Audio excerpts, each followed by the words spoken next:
तो दादा, हेलो। आप अपना इंट्रोडक्शन दीजिए मेरे फॉलोअर्स को एंड कुछ सब्सक्राइबर्स को। हाँ, देखो बेटा, मैं बिहार शिक्षा सेवा का पदाधिकारी रहा हूँ। हम्म। और अभी हाल में मैं सेवानिवृत्त हुआ हूँ अपने काम से। हम्म। और शुरू से आ, मैं अपने गार्डन के प्रति दीवाना रहा हूँ। हम्म। और गार्डनिंग मेरी बड़ी पसंदगी की चीज़ रही है। सुकून मिलता है आपको हाँ, उसमें। सुकून मिलता है हमको। और साफ सफाई के प्रति भी हमारी काफ़ी रुझान है। तो हम्म। मैं प्रतिदिन जब सवेरे उठता हूँ तो अपना ही दरवाज़ा नहीं बल्कि आस पड़ोस के दरवाज़ों की भी साफ़ सफाई करता हूँ। और हम्म। साफ़ सफाई के पश्चात थोड़ी देर के लिए जब मैं देखता हूँ तो लगता है कि साक्षात अंतर्यामी की उपस्थिति साफ़ सफाई में दिखाई पड़ती है। हम्म। और मैं विभिन्न क्षेत्रों में बिहार के जो है 138 जिलों में से 11 जिलों में काम किया हूँ। मैं शिक्षा पदाधिकारी के रूप में हम्म। और इसके बाद में प्रिंसिपल डायट्स एंड सीटीई के रूप में। तो मेरा शिक्षा का एक अच्छा अनुभव रहा है। और मैं यहाँ एससीईआरटी पटना में भी 1.5 वर्षों के लिए एक एडवाइज़र के रूप में काम किया तो हूँ। इन सब में आपका एक्सपीरियंस कैसा रहा? आपको उसमें क्या मतलब अपने काम के प्रति आपको कैसा लगता था करने में? देखो, हम जब भी काम में लगे रहे तो हम्म। काम से जो कुछ भी हमको अनुभव होता था हम्म। तो उन अनुभवों को मैं लिपिबद्ध करते रहता था, लिखते रहता था। हम्म। और लिखने का कारण यह था कि मेरी अब तक 13 पुस्तकें भी प्रकाशित हो हम्म। चुकी हैं।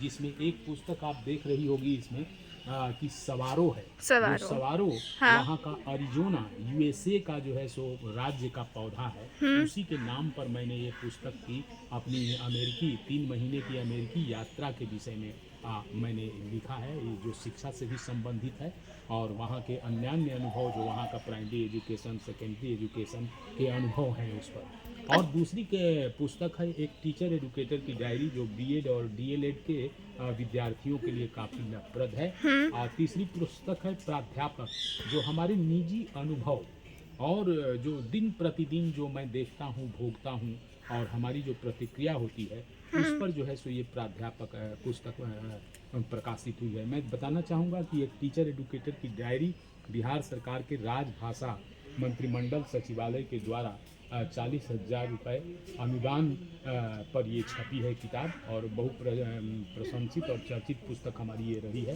हम्म। और एक और किताब है अभी हाल में आई है, ऐसे बच्चे वैसे बच्चे, जो बच्चों पर केंद्रित जो है सो कविताएं हैं इसमें। अच्छा, आप जब ये सब लिखते हैं सो मतलब उस समय आपका क्या रहता है भाव कि आपको लिखने में कैसा फील होता है? देखो ऐसा है ना कि लिखना हमारे लिए मजबूरी होती है। हम्म। अगर हम ना लिखें तो मेरे अंदर बड़ी ज़बरदस्त छटपटाहट रहती है।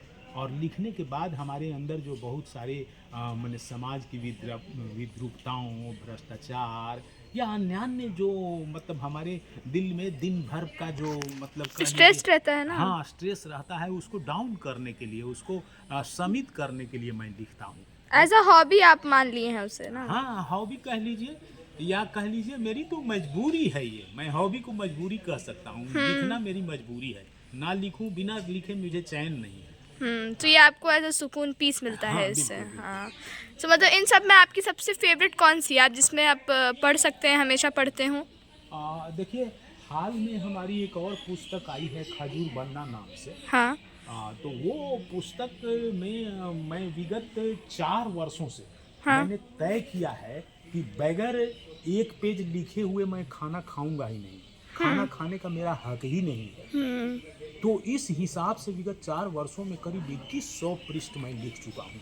और वाओ। उन्हीं रचनाओं का एक संकलन हमारा अभी हाल में खजूर बनना आया है जो काफ़ी चर्चित है। मैं उस पुस्तक को मैं स्वयं काफ़ी लव करता हूँ, प्यार करता हूँ उस पुस्तक को। और मैं सच पूछो तो स्वांतः सुखाए लिखता हूँ। मैं हम्म। दूसरों के लिए नहीं, बहुत मैं अपने सुख के लिए, अपनी जो है सो समझिए और कि दूसरे में भी आप अपना ज्ञान बांटते हैं ताकि यस, दूसरे को भी यस, पता चले यस, ना, ऑफ यस। कोर्स।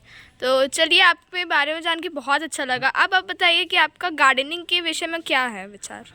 देखो गार्डनिंग ये देख ही रही हो, हाँ। गार्डनिंग तुलसी का पौधा है, बहुत केले का अच्छे अच्छे पौधा है। आपने फ्लावर्स वगैरह भी लगाए हुए और भी हैं। बहुत सारे फूल पत्तियां हैं। तो गार्डनिंग में हमको लगता है यार कि इसमें तो जीव है, ये हाँ। तो सिद्ध हो चुका है, साइंस ने भी सिद्ध कर दिया है। हाँ। हैं? हमारे देश के ही वैज्ञानिक जगदीश चंद्र बसु ने ये सिद्ध किया है, क्रेस्कोग्राफ एक यंत्र बनाया था, उन्होंने सिद्ध किया है कि इसमें जीव है।